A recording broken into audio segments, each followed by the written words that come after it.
Now, the world giant plane maker Airbus has delivered its first passenger jet to Iran, taking a key step in opening up trade under the 2015 nuclear deal between Iran and the world powers. Airbus Chief Executive Officer Fabrice Breguier has said that the delivery ushers in a new era of cooperation between the two sides. Iran Air Chairman Farhad Parvarish has invited the Airbus chief to fly to Tehran on board the new A321 to mark the arrival in the Iranian fleet in a ceremony to be held shortly. The new jet has been painted in Iran Air's livery. It's the first of around 100 Airbus aircraft ordered since sanctions were lifted after the nuclear deal between Iran and the P5+1 in 2015. Airbus required approval from the U.S. Treasury to sell its aircraft, as 10% of its components are American-made.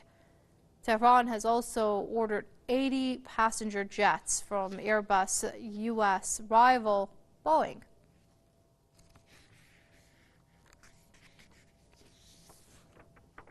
Let's speak to our correspondent Amir Kazemi now, who joins us live now. Amir, tell us a bit more about the current situation. It seems Iran is officially open for business. Well, of course, Kenny, as you mentioned right now, the first Airbus A321 delivered to Iran after nearly 40 years is scheduled to arrive in Tehran's Mehrabad airport within less than 5 minutes from now. This aircraft, which is the first aircraft in the framework of a contract signed between Iran and the giant aircraft manufacturer Airbus last year by President Hassan Rouhani during his trip to France, will be followed by the gradual delivery rather, of nearly 100 aircraft, which is scheduled to be delivered by Airbus to the Islamic Republic of Iran. The models include 321, 330, and Airbus 350. The aircraft, which is scheduled to land any minute here at Tehran's Mehrabad airport for the inauguration ceremony of the beginning of delivery of these Airbuses to Iran, also carries a number of the Iranian and international top aviation officials and experts, including the president of Iran Air and also the president of Airbus. Candice?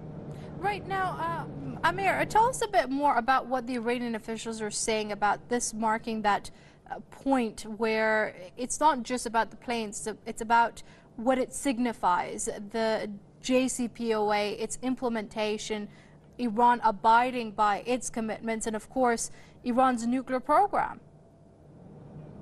Well, Iran has repeatedly said that it is strongly sticking to the framework of the JCPOA. But there is one matter here very much criticized by the Iranian officials here, and that is, according to Iranian officials, the lack of commitment by the United States to its obligations within the framework of the JCPOA, such as reinstalling some of the sanctions against Iran, which had earlier been mentioned by name inside the text of the JCPOA, which the United States has once again reinstated those sanctions against the Islamic Republic.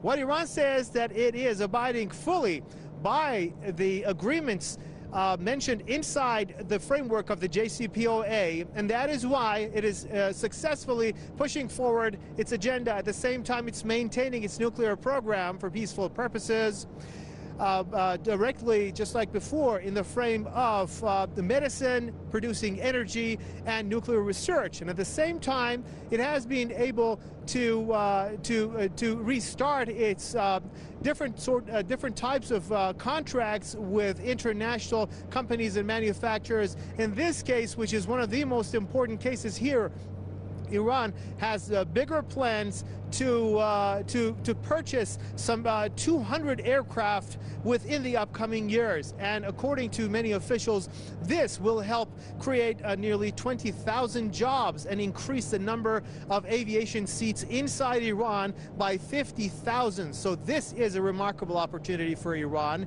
to renovate its aging fleet. Of course, Iran already had a fleet that mostly consisted of passenger carriers, Airbuses, and Boeings that were purchased before mostly before the Islamic Revolution of Iran. But during these years, Iranians and experts managed to maintain and preserve these aircraft and overhaul them. So they were put in service. Many of them were in service until last year, and right now we're seeing the prelude of the delivery and entrance of the new jets delivered to Iran, which starts today. Right, Amir, if anything, this is an indication for foreign companies and players about how ripe the business atmosphere is within Iran and what opportunities lie within it. Well, of course, many foreign investors right now look at Iran as a huge potential market for investors and for investment. The fact of the matter is that still there are some complications within the banking sector which makes it difficult for foreign investors to come to Iran. But at the same time, they're showing eagerness since the agreement, the nuclear agreement between Iran and the P5+1, hundreds of different delegations from Europe and across the world have arrived here, signing many contracts, more than $3 billion, some say, with Iran. The fact is that the banking sector is still waiting to be opened much more, especially to do with larger banks, international recognized banks, which are still looking at the issue with a little skepticism.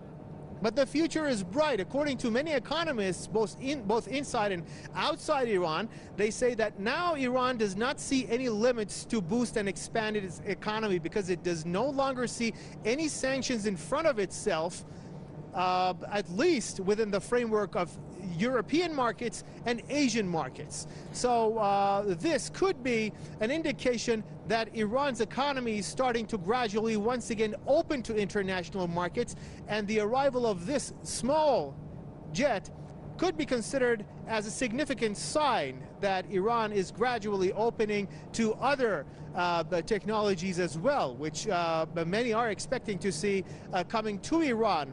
Of course, by this, the arrival and the first delivery made by Airbus, a huge load of technology and expertise also going to follow this aircraft because they need to support the hundreds, the dozens of jets which are going to be delivered to Iran within the upcoming years. So this will also play a significant role for Iran to in fact upgrade its scientific and technological background, not only in the field of aviation industry, but also in the field of different services, including the regulatory of new aircraft jets that are delivered to Iran and will be used in domestic and foreign flights. Okay, that's Press News' Amir Mehdi Kazemi reporting live from Tehran's Mehrabad Airport. Amir, thanks very much indeed. We'll continue getting more updates from you.